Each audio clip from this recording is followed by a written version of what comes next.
안녕하세요. 사과점입니다. 자, 95회 전산세무 1급 소득세 파트 손풀이를 진행하겠습니다. 자, 요 회차는 사실 분계가 너무 어려워가지고 뒤에 문제들은 좀 쉬운 감이 있거든요. 자, 다음은 국내 영업 관련 관리직인 엄익창 씨가 관련된 뭐 급여 자료이다. 사원 등록을 입력하고 사원 등록상의 부양가족 명세에 세부담에 최소화되도록 입력을 하세요 라고 적히네요. 자, 그래서 지금 나와 있는 게 부양가족 명세 작성을 해요. 그래서 사원 등록상에서 사원 등록을 입력하고 부양가족 명세를 작성을 하세요. 요거네요, 결국 문제가. 되셨죠?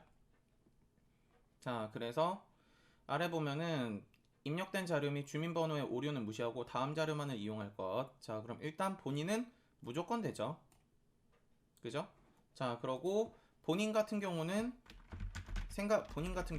무조건 되는데 생각을 해주셔야 되는 게 크게 뭐이냐면은 이 사람이 장애인인지, 두 번째 경로자인지, 다음 그러고 세 번째 이 사람이 부녀자인지, 네 번째 한부모인지 네 가지 고려를 해주셔야 돼요. 근데 첫 번째 장애인 얘기 없고요. 경로자도 아니에요. 나이가 지금 70세가 안 넘었거든요. 그러고 부녀자도 아니에요. 주민번호 보면 남자고요.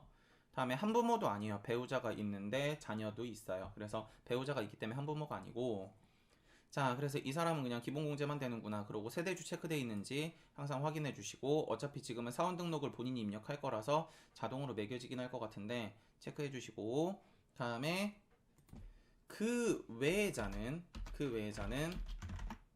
체크하실 때 뭐뭐 체크해 주셔야 되냐면은 첫째 장애인인지, 둘째 경로자인지, 세 번째 저는 체크를 하는 편인데 자녀인지. 되셨어요? 자녀 세액공제 대상이거든요, 이게 결국. 그래서 자녀는 7세 이상의 자만. 근데 이건 컴퓨터에 자동으로 붙기는 해요. 되셨죠? 다음 그러고 출생인지. 만약에 출생이라면은 첫째인지 둘째인지 셋째인지. 되셨어요? 그래서 요 정도 체크를 하거든요. 그러고 여기에서 이제 하나 볼 때 본인은 무조건 된다 그랬죠? 그러면 이제 조건은 배우자는 소득만 보시면 되고요. 그 다음에 그 외자는 연령과 소득을 같이 보셔야 돼요. 근데 여기서 이제 주의사항은 장애인이면 소득만 보시면 돼요. 그래서 요런 얘기 간단히 정리해 주시면 좋고, 뭐 요건 어차피 수업 들으시면서 다 하시는 얘기들이니까. 자, 그럼 일단 배우자 보시면은요, 배우자는 제가 소득만 보라 그랬죠. 자, 소득 있죠. 근데 소득 금액이 100만 원이 넘었죠. 자, 그래서 이 사람 안 되고요. 다음 그러고 본인의 아빠가 있는데 그 외에전 제가 연령과 소득을 둘 다 보라 그랬죠. 그래서 연령은 아빠 같은 경우는 60세 이상. 근데 그냥 시험 보실 때는 그냥 사람 가리지 말고 20세 이하, 60세 이상 생각하시면 돼요. 아셨죠? 우리 막 도덕적으로 문제되는 그런 말이 안 나올 거거든요. 그래서 그냥 20세 이하, 60세 이상이면 다 되는구나 라고 생각하시고 문제 푸셔도 제 생각엔 지장이 없을 거라 생각을 합니다. 그래서 60세 이상이 맞으니까 돼요. 근데 여기에서 이제 챙기실 게 그럼 그 외의자는 제가 이렇게 챙기라 그랬죠. 네 가지. 자, 그럼 이 사람 장애인이란 말 없고 경로자 있네요. 경로자는 나이가 몇 세 이상? 70세 이상. 그러니까 이 사람 되는구나. 그러니까 옆에다가 경로자라고 써주시면 됩니다. 저는 경이라고만 쓸게요. 되셨죠? 그리고 되는 사람은 동그라미를 한번 거볼게요. 되셨죠? 자, 그러고 본인 엄마 가겠습니다. 엄마. 자, 그럼 엄마는 아까 제가 뭐라 했냐면 그 외자 연령과 소득을 본다 그랬는데 장애인이면 소득만 보라 그랬죠. 그래서 장애인이에요. 그러니까 나이는 볼 필요 없고 소득만 보면 되는데 일용근로소득 금액이 있으시죠? 일용근로소득은 전부 분리과세죠. 그럼 이 소득은 없는 걸로 봐야 되는 거예요. 그래서 이 소득에 대해서 뭐 어차피 다 배우시는 얘기지만 연간 소득 금액이 100만 원 이하죠. 그래서 연간 소득 금액이라는 건 종합소득 금액, 퇴직소득 금액, 양도소득 금액을 합쳤을 때 그 금액이 100만 원 이하. 물론 이제 예외적으로 뭐 근로소득만 있다 뭐 이런 얘기도 있지만 그렇게까지 정리하는 이제 파트는 아니니까. 자, 그래서 이 사람은 됩니다. 되셨죠? 그러고 장애인의 나이가 70세가 넘었죠. 자, 그래서 엄마는 경로자의 장애인인데 전 장애인도 번호를 쓰는 편이거든요. 장애인 복지법상 장애인은 1번이에요. 그래서 이렇게 되고 엄마는 기본공제도 당연히 되겠죠. 그래서 이렇게. 자, 그러고 아래 내려오면은 장남. 그 외의 잔 연령과 소득을 다 봐야 된다 그랬죠? 근데 나이가 20세 이하가 아니죠. 장남 안 돼요. 자, 그래서 장남 안 되는구나 체크해주고 장녀. 자, 장녀 같은 경우는 그 외의 자니까 연령과 소득 둘 다 봐야 되는데 연령은 20세 이하, 소득도 안 나왔죠? 오케이, 가능해요. 자, 가능하고 그러고 이 사람 이제 또 뭐가 있냐면은 자녀죠. 근데 자녀가 지금 7세 이상이에요. 되셨죠? 18세니까. 그래서 이 사람은 아, 자녀 세액공제도 되는구나 라고 저는 체크를 하는 편입니다. 다음에 엄지철씨. 자, 본인의 형이죠? 자, 그럼 아까 제가 뭐라 그랬었냐면은 20세 이하 60세 이상이라 그랬는데 장애인이면 소득만 본다 그랬죠. 그러니까 장애인이니까 아, 연령을 볼 필요가 없구나. 그러니까 아, 이 사람 되겠네 가 내셔야 됩니다. 그래서 이분 가능하고요. 소득 없으니까. 그러고 이 사람은 장애인인데 중증 환자 같은 경우는 장애인 번호로 3번에 해당을 합니다. 그래서 이렇게 구분을 해주시면 될 것 같고요. 자, 다음 아래로 내려가 볼게요. 괜찮으시죠? 자, 다음 아래.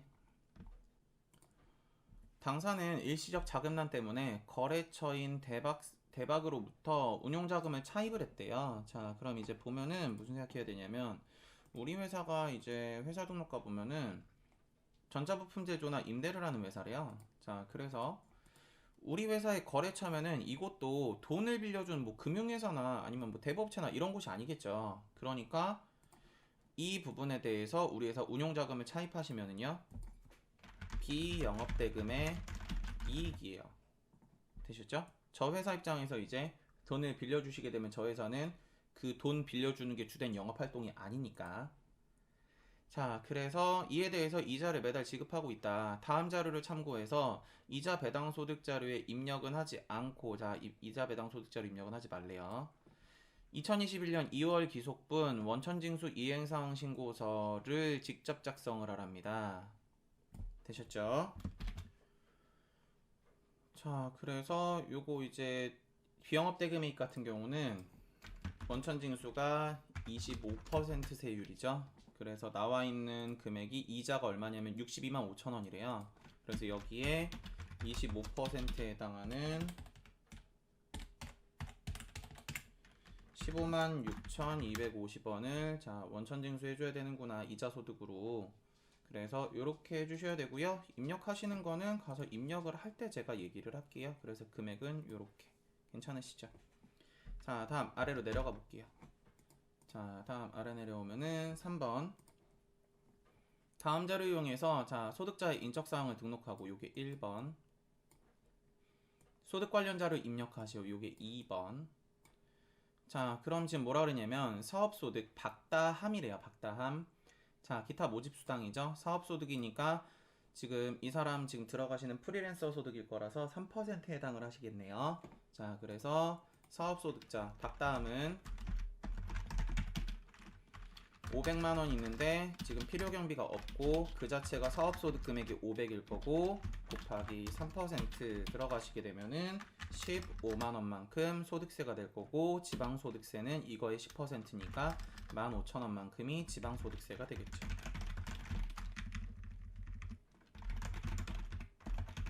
되셨죠?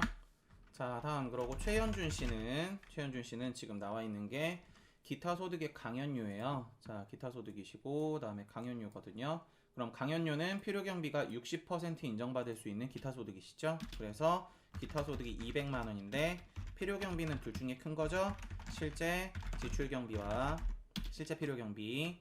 다음에 기타 소득의 지금은 60% 중에 큰 거. 근데 실제 지출경비가 안 나왔고 다음에 기타 소득은 지금 200만 원이시죠. 요거 계산을 꼭 한번 해주세요. 아셨죠?